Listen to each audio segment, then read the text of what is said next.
नमस्कार दोस्तों, fantastic four के सेकंड इशू में आपका स्वागत है।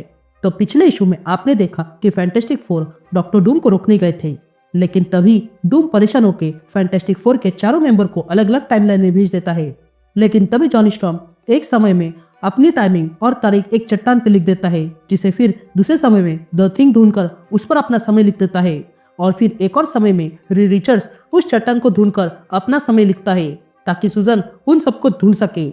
लेकिन तभी हम सुजन को देखते हैं, जिसे पता चलता है कि उस समय में कोई चट्टान नहीं है। तो अब आगे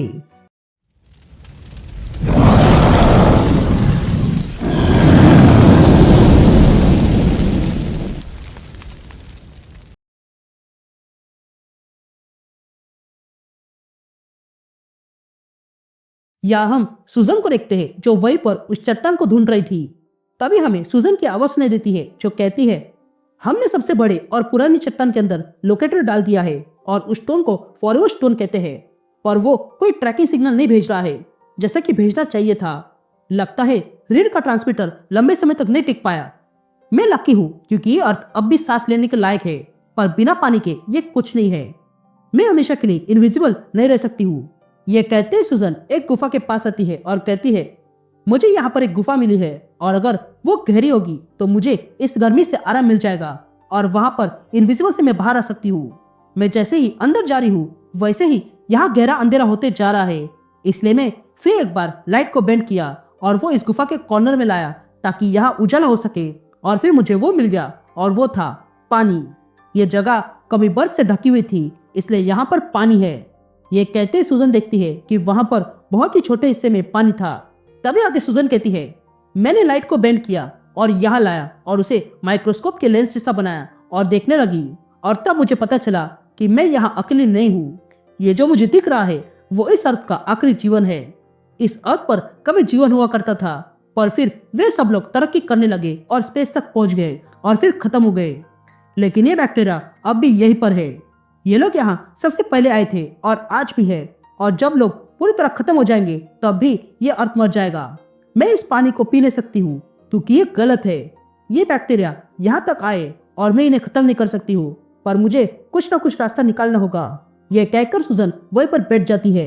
यासीन शिफ्ट होती है और हम रीड को देखते हैं जो कहता है, सुजन को अब तक यहाँ आना चाहिए था पर वो नहीं आई, तो इसका कारण क्या हो सकता है? पहला कारण ये है कि सुजन स्टॉर्म मर चुकी है, जो मैं नहीं मानता हूँ। तो दूसरा कारण क्या हो सकता है? हो सकता है कि उसे फॉरवर्ड स्टोन मिला ही ना हो। ये स्टोन ऐसा है कि यह हमेशा के लिए रहेगा, पर मैंने जो ट्रैकर लगाया था वो हमेशा नहीं रह सकता है। यानी कि ये मेरी गलती है, इसलिए मुझे कुछ और ही करना होगा। उसके बाद हम रीड को देखते हैं जो जंगल में कहीं पर रह रहा था, और तब हमें रीड की आवाज सुनाई देती है जो कहता है, इसमें पहला पार्ट आसान है और वो ये है कि मुझे छिपकर रहना होगा। मॉडर्न स्टील को अर्थ पर आए हुए 100 साल हुए हैं, पर कोई इसे ढूंढ नहीं पाया, और ये चीज ही मेरे काम की है। इसके बाद सबसे हार्ड स्टेप है और वो बहुत ही हार्ड है। ये कहते हैं हम रेड को देखते हैं जो ब्रांचेस बनाकर जमीन के नीचे चला जाता है।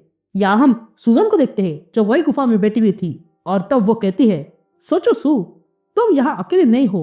रेड तुम्हें ढूंढ रहा है, और जब तुम उसे नहीं ढूंढोगी तब वो तुम्हें ढूंढते हुए आएगा।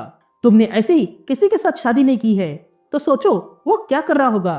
कोई अगर फ्यूचर में फंसा होता तो रीड उसे बाहर कैसे निकालता। यहाँ रीड उस फॉरवर्ड स्टोन को देखता है और कहता है, यह बहुत सिंपल है, मैं पूरे अर्थ और हेवन को हिला के रख देता।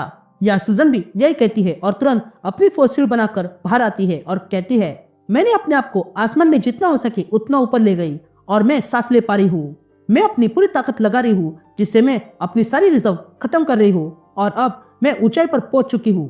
तभी सुजन ऊपर आके देखती है कि रीड ने पानी के नीचे से एक रास्ता बना के रखा था ताकि सुजन फॉरवर्ड स्टोन तक आ सके। तभी सुजन उस रास्ते को फॉलो करते हुए एक जगह पर आता है और अपनी पावर से वहां पर गड्ढा करता है और फिर उसमें से फॉरवर्ड स्टोन को बाहर निकालता है। तभी सुजन कहती है, यह टाइम स्लेड रीड की सबसे पहली खोज थी, और हम समझ गए कि अगर हम इस समय में कहीं खो गए तो हम अकेले नहीं है। इसलिए रीड ने यह टेम्पोरल पॉकेट इसके अंदर रखा है और उसमें एक सिंगल यूज रिकॉल बटन डाला है। इसे पावर लगती है, पर इसे वही चला सकता है जिसके पास फोर्स फील्ड बनाने की ताकत हो, या स्ट्रेच करने की, या फिर फायर या सुपर स्ट्रेंथ। तभी सुजन उस चीज को चार्ज करती है, जिस कारण वहां पर एक बड़ी सी टाइम मशीन बन गई थी, जिसे चलाते हुए सुजन तुरंत रीड के समय आ जाती है और आते ही रीड को हक करती है।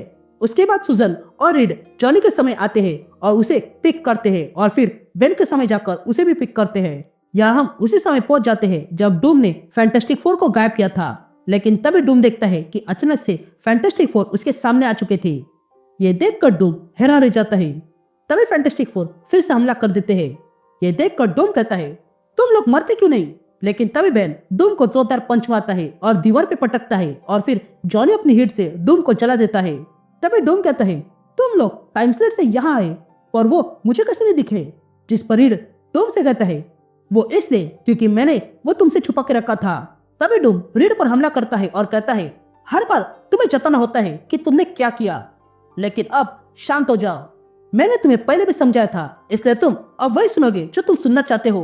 मैं इस पूरे यूनिवर्स को रिसेट कर दूंगा और अर्ली मूवमेंट पर भेज दूंगा और ये सारी बातें बस डूम को याद रहेगी और फिर मैं तुम लोगों को जीतने से रोकूंगा।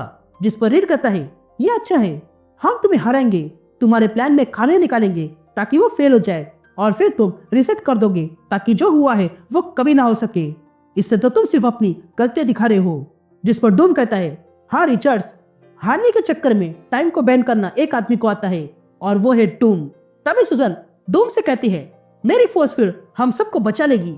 जिस पर डूम कहता है, नहीं सुजन, ऐसा कभी नहीं होगा। टाइम ट्रैवल पिछली बार तुम्हारे काम आ गया पर अब नहीं आएगा। ये कहते डूम उन सबको गायब करने लगता है। तभी हमें सुजन की आवाज सुनाई देती है जो कहती है, मैंने अपने आप को डूम की मैजिक के सामने हारते हुए देखा। स्पेस टाइम टूट रहा है और ये लाउड है किसी मेटल की तरह। जॉनी, बेन और रीड मुझे देख रहे हैं और फिर जॉनी टाइम स्लेट को देख रहा है और तब मैं तुरंत समझ गई कि वो क्या कहना चाहता है। यहाँ एक चीज है जिसे डूम ने कम समझा है और वो है टाइम स्लेट। अगर वो वापस जाके रिसेट से बच गया तो फिर हमारे लिए ये पहला चांस होगा ताकि हम अपने आप को बता सके कि आगे क्या होने वाला है। ये कहते सुजन अपनी पावर से टाइम स्लेट को रिसेट करके बाहर करती है और फिर अगले पल फैंटास्टिक फोर खत्म हो जाते हैं। अब सीन शिफ्ट होती है और हम एरिज़ोना में फैंटास्टिक फोर का फार्म देखते हैं। ये वही समय है जहाँ से शुरुआत हुई थी। या इस समय फैंटास्टिक फोर नाश्ता कर रहे थे और उसी के बाद वे लोग डूम को रोकने जाएंगे। तभी हम पूरे फैमिली को देखते हैं जो नाश्ता कर रहे थे और खुश थे। लेकिन तभी जॉनी कॉफी लाने के लिए किचन में जाता है और तब उसे कुछ आवाज सुनाई देती है, इसलिए वो विंडो से बाहर देखता है और तब हम भी देखते हैं कि अचानक से उनके घर के बाहर टाइम स्लेट आ चुका है।